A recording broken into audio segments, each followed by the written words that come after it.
Very good evening. तो last time जो discuss किए थे अपन ने कम्प्लीटली, तो अभी देखेंगे कल निफ्टी और बैंक निफ्टी क्या मूवमेंट हो सकता है। तो ऑलमोस्ट एक बार निफ्टी में देख लेंगे। मैं 45 मिनट्स का मैंने चार्ट अप्लाई किया हूँ, तो एक बार जूम आउट कर लेंगे। तो पिछले में देख सकते हैं यहाँ पे जैसे एक रेंज बॉन्ड बना हुआ है कम्प्लीटली निफ्टी में। ये 45 मिनट्स फ्रेम में ये कम्प्लीटली एक निफ्टी एक रेंज में फंसा हुआ है। तो इनकेस अगर निफ्टी जैसा रेंज है 24,350 और नीचे साइड में जो मेरा है 24,130 के आसपास में लेवल्स बन चुका है।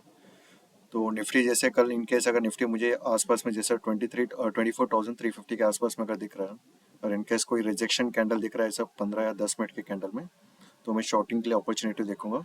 और स्टॉप लॉस होगा 30 to 40 पॉइंट्स का मैं स्टॉप लॉस लगा के, और मेरा टारगेट होगा 100 पॉइंट्स का मैं टारगेट के लिए देखूंगा। इनकेस निफ्टी कल कैप डाउन होकर यहाँ पे 24,130 या 140 के आसपास में मुझे दिख रहा है, तो कोई भी रिजेक्शन और नियर बाई में रेंज के आसपास में मुझे दिख रहा है अपसाइड में ग्रीन कैंडल रिजेक्शंस। ठीक है, जैसे ग्रीन कैंडल बन के जस्ट एक वीक लॉन्ग वीक होना चाहिए जैसे हैमर जैसा। तो जैसे ही मेरा वो हैमर का हाई ब्रेक होगा तो मेरा बाइंग अपॉर्चुनिटी बनेगा, और स्टॉप लॉस होगा 30 to 40 पॉइंट्स का सपोर्ट में स्पॉट में। तो और मैं टारगेट होगा 100 पॉइंट्स के लिए मैं टारगेट करूंगा। जैसे निफ्टी आप देख रहे हो 45 मिनट्स में कंप्लीट एक रेंज में फंसा हुआ है, और कल के लिए मैं अपॉर्चुनिटी देखूंगा बाइंग और सेलिंग के लिए एज पर जो रेंज जो है आसपास में जो मुझे कोई रिजेक्शंस मिल रहा है, तो मैं बाइंग और सेलिंग के लिए अपॉर्चुनिटी देखूंगा। देख लेते हैं कि बैंक निफ्टी में क्या अपॉर्चुनिटी है। बैंक निफ्टी में आप देख रहे हो जैसे बैंक निफ्टी एक रेजिस्टेंस के आसपास में क्लोज हुआ है। तो कल के लिए मैं यही अपॉर्चुनिटी देखूंगा। इनकेस अगर मुझे 52,450 के आसपास में कोई दिख रहा लेवल और कोई रिजेक्शन कैंडल मिला है, तो मैं 100 या 150 पॉइंट का मैं स्टॉप लॉस ला के टारगेट के लिए मैं फेस करूंगा। टारगेट के लिए मैं देखूंगा 300 या 250 पॉइंट के लिए टारगेट यहाँ पे देखूंगा बैंक निफ्टी में। इनकेस अगर बैंक निफ्टी मुझे ये लेवल पे मिल रहा है, जैसे जो लेवल है 51,900 के आसपास में कोई गैप डाउन या फ्लैट ओपन होकर 51,900 के आसपास में दिख रहा है, तो यहाँ पे मैं बाइंग अपॉर्चुनिटी देखूंगा। और मेरा बाइंग अपॉर्चुनिटी तभी बनेगा अगर इनकेस मेरे 5 मिनट्स या 10 मिनट्स का कोई ग्रीन कैंडल का अगर क्लोज हो रहा है 51,900 के आसपास में,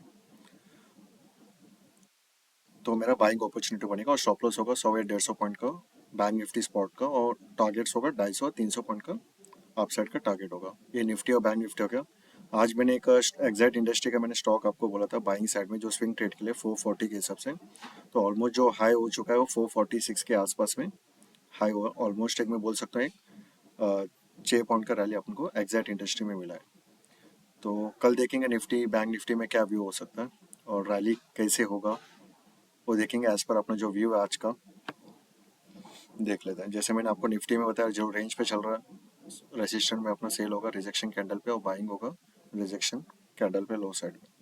ठीक है, तो सब्सक्राइब इंक्रीज कर लीजिए। जैसे जैसे सब्सक्राइबर इंक्रीज होगा न्यू न्यू स्ट्रैटेजी मैं आपके लिए बनाऊंगा। मैं लास्ट टाइम भी यही बोला था आपको। ठीक है, सब्सक्राइबर इंक्रीज जैसे होगा तो स्ट्रैटेजीज भी यूट्यूब के चैनल्स पे आते रहेंगे आपके। Thank you.